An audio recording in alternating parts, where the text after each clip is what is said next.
எம்முடைய இறுதியான கேள்வி, அந்த மும்மூர்த்திகளில் முதன்மையானவர் யார்?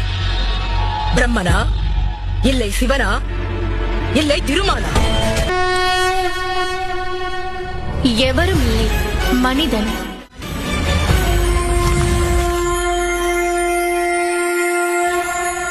எவர் ஒருவரிடம் கருணை உள்ளதோ அவர் பிரம்மனுக்கு சமம். ஏனென்றால் கருணை உள்ளத்தோடு தானே அவர் உலகில் அனைத்தையும் படைக்கின்றார். எவரிடம் தியாகம் உள்ளதோ அவருள் சிவன் இருக்கிறார்.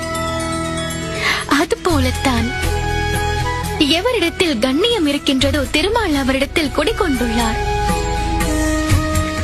மூன்றும் எவரிடம் நிறைந்துள்ளதோ அவர்தான் நீங்கள் கூறிய மும்மூர்த்திகளை காட்டிலும் உயர்ந்தவர்.